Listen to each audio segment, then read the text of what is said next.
and parlay. All right, Bills so to pay Bryan, the bills, it's all I what can say about got you in the real estate space, bro? All right, so funny story, man. I actually got into real estate twice, right? Okay. So I first got in back in 2006. I was probably like 19 years old. Okay. What got me in back then was late night infomercials, right? Buying a house for $500 in back taxes. Yeah. You owe a $100,000 house now, you own it. And then secondly was Rich Dad Poor Dad. I read that back then. Okay. So that's what got me in. Wow. You know, it's crazy, bro, because Rich Dad Poor Dad seems to be like the catalyst for a lot of people jumping in the real estate space. I know it was for me. So what about that particular book that did it for you in from a real estate investment standpoint? Man, really, it was the assets versus liabilities, right? You see that on the T-shirts nowadays, and it's a concept that once you grasp it, you say, okay, how can I do this?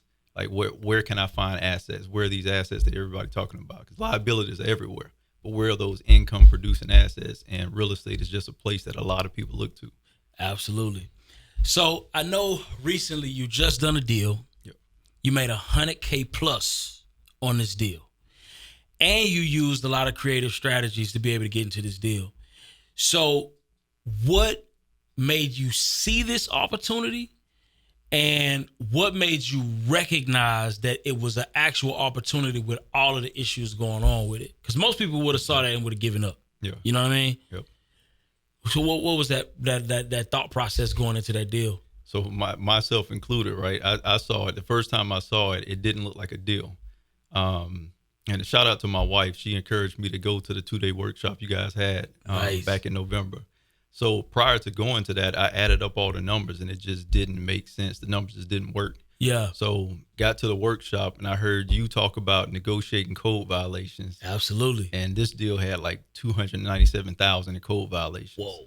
So, and then secondly, I heard Bryan mention seller financing. Yeah. 0 payments, 0 interest. So I'm like, boom, if I can put those two together. And then the other thing he said was everything in life is negotiable except death. And that just, that gave me a spark. And I went back home. I knew exactly which deal I wanted to implement that information on. So, okay, so negotiating these code violations. A lot of people, matter of fact, I was on the phone with the title company today. And for whatever reason, it seemed like when it goes to the title company, they always overinflate the price. When you saw those code violations over 200K, how do you negotiate? What was that negotiation process like with the city? Yeah, so I learned a lot in the process, right? So there's what they call soft costs and then hard costs. Okay. So the hard cost is any cost that the city incurred to actually deal with that problem if they had to do it for you. So in this case, it was a house that was on a piece of land and it wasn't safe. Seller didn't take care of the problem. So the city actually demolished the house, a full 3,000 square foot house with a pool. Wow. So that's not cheap to do, right? Yeah. So that's the hard cost, the part, what they paid the contractors to demo it. The soft costs are the per day costs, right? You have $100 a day, $250 up to $500 if you're a repeat offender. So those per day costs, that was the lion's share of the 297,000. It's just, it took them so long to actually, take care of the problem that it just ballooned. Wow. And so having a negotiation with the city, because a lot of people going to hear this, right? And they're going to think, dang, how did you negotiate that many dang on liens off of the property? So did you start with the soft costs, or were you able to get some wiggle room with the hard costs? Or how did that process go? Yeah, so good question. So hard costs, they're not budging. They came out of the city's bank account. They want their money back into the bank account. So the hard cost in this case was only like $11,000, $10,000. The challenge was the soft costs. I went in with the view of, why can't we just throw it all out? We're giving you your money back. Let me put this back on the tax roll, because it was behind on taxes too. So let me put it back on the tax roll. I came from the perspective of really appreciate what y'all do. Y'all keeping the city safe, keeping it beautiful. How can we, make this a win-win situation? Absolutely. And so when they dropped it, did they put you on like a payment plan? How did that process go? So it was a 30-day window. You got 30 days to pay this reduced amount. Otherwise, it goes back to the amount that it was. Gotcha. So they gave you a payment plan. So for the people who are looking to do this type of negotiation, what would you say was the main approach from a negotiation standpoint? And also, like, how, kind of break down that payment plan process, how y'all work that out? Yeah, so the biggest thing is you want to know what your hard costs are compared to the soft costs. Okay. If the city had spent $200,000 demolishing the property, that would have been a minimum that they would have taken. Gotcha. So I would say go in at it and make sure that the deal works with that hard cost, keeping in mind that you're going to have to pay that. Mm-hmm. And then the soft cost, that part, it was a 99% reduction. They reduced it all the way down to just 1% of what was owed. 1%. And listen, and it's crazy because I know it's not no cap, because I literally just had this same conversation with the city, literally. And I was able to negotiate one from 40,000, not quite to 1%, but it was 40 costs. I mean, it was 40K, and I negotiated all the way down to 10K, like right around 11, like a little over 10K, right around 11K. And so I know it's real. So what can you say to somebody, right, who maybe running across that deal, right? And they're probably discouraged. They know it's potential. The seller's on board. You can get some traction in the marketplace from buyers, but you're running across issues with liens, the issues like that. What would you tell that person if you could speak to yourself back then?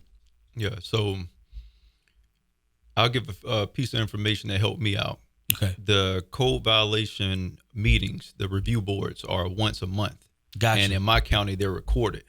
Gee. So I went back and watched the last 2, 3, 4, 5 recordings and looking for people in a situation like me and how did the county react to it. Yeah. So that way I knew, hey, I got some hope. I can reference case number XYZ and say, hey, similar to what you guys did. Almost like when you're going to like a lawyer, right? Almost like a lawyer representing another case. So I would say check that out. But so the other thing is that when I bought it, right, I got into it for less than $1,000. Mm-hmm. I want to say like $970. Yeah. So that was all closing costs. What I did is I told the seller, I'll pay you the 10 grand that you want 6 months from now. And that's it. I didn't mention payments and I didn't mention interest. The same thing y'all talked about at the 2-day workshop. Didn't mention any of that. Yeah. And I said, if I don't pay it to you, you get your property back. So what that allowed me to do was buy it without having to pay him up front. Mm-hmm. The second challenge was trying to get the title company to understand that I can buy this subject to code violations and subject to back taxes. So let's break that down. You bought the property subject to the code violations and the taxes. How did you have that conversation with the title company, and what were some of the challenges they were facing, making that transaction happen? Yeah, so usually you're gonna run into at least one no, and that's just how it works. Yeah. So the person I talked to said, no, I don't think that's possible. I said, okay, well, who else can you ask? Like, you have a manager or somebody, and she went to her manager, and her manager was like, yeah, we can do that. So don't stop at the first no. Just don't. They don't do these kind of deals every day, so you can't expect them to know how that works. Exactly. So you picked up the property subject to $1,000 out of pocket. Now, another gem, and I want to speak to this piece here, is you took ownership of the property, meaning you had complete control. And you did that prior to doing all of these negotiations. Correct. Because what I see a lot of times happens is if you wouldn't have used the creative strategies and you didn't want to come out of pocket, you would have done all of these negotiations while the property was still outside of your control. Absolutely. Yep. And then you would have did all this work and the seller would have been like, thanks. Bingo. Can you break down the mindset as to what made you say, I need this absolute control before I start doing all this work? No, that's spot on. That's spot on, man. You can do all that work, clear up all these liens, and he still owns it. He can decide, or she can decide to sell it to somebody else or get full market value for it. You got to get paid for your work, right? That's what we're getting paid for, to solve problems. So, but how did you recognize that at the beginning, though? Because most people wouldn't think that way. Mm-hmm. What was your mindset going into it? Like, yo, I need control first. Yeah. What was that? What was that conversation like? The conversation with the seller, Yeah. it was pretty much, this is the amount of money you want. I'm going to give you exactly that, and I'm securing it. I gave him a note attached to the property, so you get your property back if everything doesn't work out like I said. So that comforted him to give me the control over the property. And then with me, I knew I didn't want to risk 10 grand up front, and if the city didn't work with me, now I'm out of pocket 10 grand. And this is genius. There was 15 grand in back taxes. If I would have paid those 15 grand and paid him his 10 and the city didn't negotiate, now I'm out of pocket 25,000. So I'm like, I can risk $971. It don't work out, I deed him his property back. It's funny because I remember you talking about this property. You brought this property up. I don't even know if you remember. Yeah, you remember I think telling back me about in I remember telling you October. about it. Yeah. Yeah. And so, and you was like, dang, I'm thinking I can pull it off. You know what I mean? And so you just kept at it. Did you have any discouraging moments that made you say, you know what, man, forget this deal? Or did you just kind of stick to the course? So the most discouraging moment was just dealing with the city. Okay. The non-committal language. The person I work with when in the office is not the person that signs off on the reduction. Gotcha. So she's like, I can't tell you. I know we've done it before, but I don't know if we'll do it for you. And that's kind of like, yeah. So I got to roll the dice and see what happens on it. And then the second part was just waiting on them. I mean, I had to drive like an hour and a half to get to their office because it wasn't in my town. Yeah.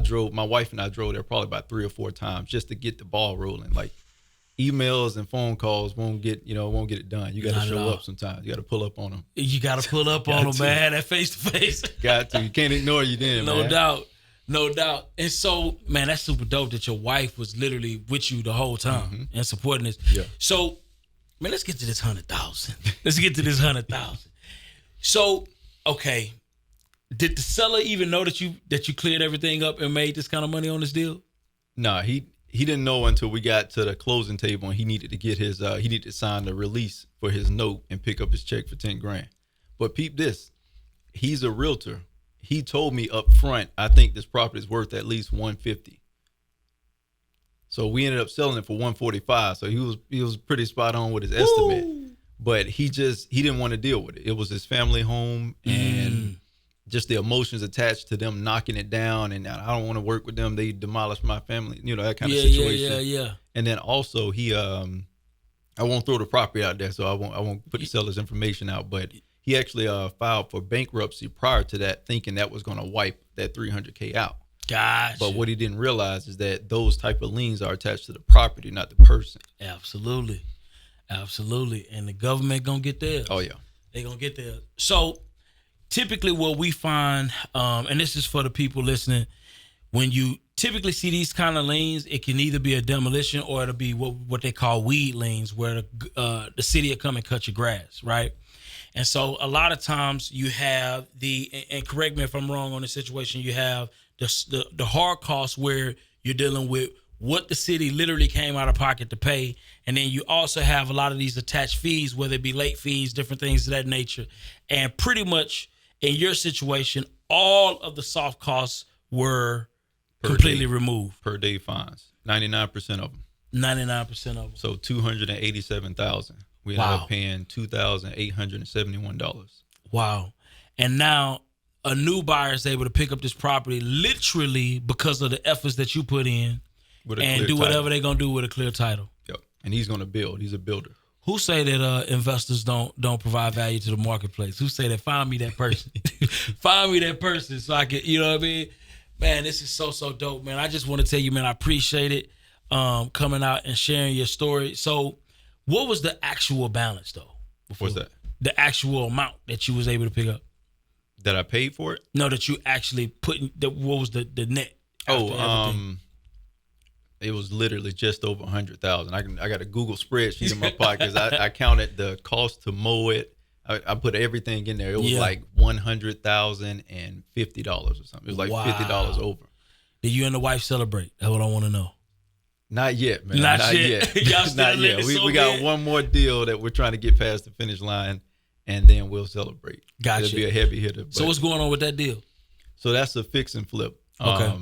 We bought it, I want to say beginning of October of last year. Okay. Took a while to put our crew together for the rehab. Bought it my first time using private money. So that was pretty dope. We bought it for $75,000. Rehab, we're at about $62,000 right now. So what's that? 137. Okay. Got a buyer under contract now at $235,000. Wow. Yeah. Wow. So that's gonna be, how much is that one gonna be? So we'll net after closing costs about $84,000. Yo, we talking about 2 deals. We Yeah. talking about, wait a minute. So we talking about 2 deals, 180 something thousand. Yep. Matter of fact, I can show you on Google if you want to. People out be out here capping, man. Yeah. Need the receipts, man. This is beautiful. This is absolutely beautiful. And this one was it came in through SEO. He just found me on Google. Yeah. Called me up. He wanted 95, which that was a no-brainer at 95. Yeah, so I said, all right, let's do it. He said, I need to meet you in person. What was his motivation? Just didn't want it anymore. He lived 2 hours away from the property, vacant, overgrown, hadn't lived there in years. He was just ready to sell it. Wow. That's the beauty of those online, those inbound leads. Yeah, when they call man. you, they're ready to go. They're ready to go. Wow. But yeah, he wanted 95 for it. I was ready to sign a contract, send it to him right then. He wanted to meet belly to belly, old school guy. So I went literally the next day, got him down to 75, only to find out when I was leaving, he was like, yeah, I had another guy coming to check out after you, but I'll just call him and let him know, it's a done deal. So I'm like, yeah, I'll wait. I stand here, go ahead and give him that phone call. Let's get it done. And I'm going straight to the title company. Absolutely. And I had the title company call him and say, hey, we received the contract. We do quite a few deals with Bryan. Just want to let you know everything's rocking and rolling. That way he was, the second person, wasn't trying to get in his ear and, change his mind. Absolutely. So real quick, Bryan, so what is the future for you? What are you looking forward to? What are you most excited about right now? So really it's trying to get into some bigger multifamily deals. So just cash flow, trying to buy some more cash flow. Buy some more cash flow. Can you break down why you're focused more so on the cash flow piece opposed to just, flipping here and there? Or man, work. You know how it is. Every flip, every wholesale deal, when you finish it, you're unemployed again. Absolutely. So with the cash flow coming in residually, maybe not always 100% passively, but it's more residual. Wow. You do the work one time and then some additional work along the line, but you're getting paid over and over for potentially generations. Wow. How did you get the wife right on here. board, man? Oh, man. So at the bottom, what does it say it's sold for? It said it's sold for for $75,000. There you go. And then what is it listed for now? Let's see the listing. Let's see this listing. Oh, wait. Oh, $229,000. Yep. And it's what status? Is it active or pending? Pending. There you go. And you can even tell me who the listing agent is on Oh, man. it if you want to. Who's the listing agent? Where is that? Oh, that's you. That's me. So yeah, we're gonna save 3% on that too. And I just got my license 2 months ago. Well, when you talk about winning, so all right. First of all, I got to know, how did you get the wife on board? Oh, was she already on board? Nah, showing her the first check, man. That's what did it. That first check usually always get them. That's what did it. And multifamily is the future for you. Mm-hmm. Anything else you're excited about in terms of the real estate investment world? It just for the future, Probably looking to do some build to rent too. We talked about that briefly too as well. Just getting into the deal, the scalability of it, right? Mm-hmm. And then the low maintenance, at least for the first, maybe 15, 20 years on it. Just a solid asset. Absolutely. So, yeah. Which markets are you looking to do that build to rent in? So, right now, my main market is Ocala, Florida, my hometown. Okay. But I'm open to Texas as well. As you know, I just picked up a rental last week here in Texas, so I'm spreading it out. Absolutely. Well, I say that because, on the call today, we were going over markets nationwide. Mm-hmm. And I was talking about how every market is not created equal. I I think Florida was like one of the top markets. You know, Texas for sure, one of the top markets. But what was so interesting about Texas market is that the build to rent model is so perfect with the economic indicators in this particular market. Same as Florida, North Carolina, a lot of the places where people are moving. And so getting into that space, man, what excites you most about it from an investment strategy, and what don't you like about it from that strategy? That's a good question. Yeah. So what excites me the most is the scalability of it, right? I don't have to look for that needle in a haystack. That's kind of what limits you on the wholesale side, finding phenomenal deals. Yeah. But when I can pay close to or full market value for a piece of land, I can buy as many as I want. Absolutely. And if I can build and the cost of the land, and I'm still in for under 75%, and I can pull my money back out, that's bird strategy, right? Yeah, one-on-one. Yeah.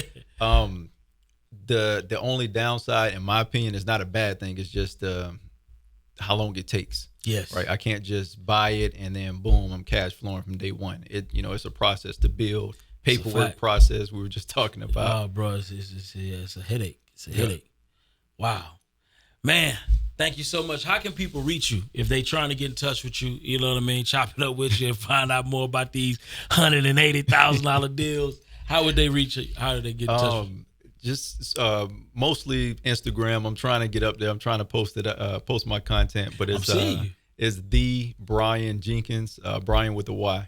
Okay. And I actually got a link in my bio, free call. Anybody want to just jump on and just quote unquote pick my brain for 30 minutes. I'm giving it back. So wow, you talk about no stingy energy. You Facts. know what I mean? Man, I appreciate it. Appreciate y'all, man. Oh man, absolutely, man. Thank you for coming, man. Thanks for having me. Any last minute words you want to say to the people, man? Just anybody on the sideline, man, get started. Get started. The quicker you do, the gladder you'll be that you did. And then the second thing is what held me back the longest was it takes money to make money, which is a true statement, but it doesn't have to be your money. That's a fact. That is a fact. That's it. Man, appreciate it, Gonna man. be your best. Yeah.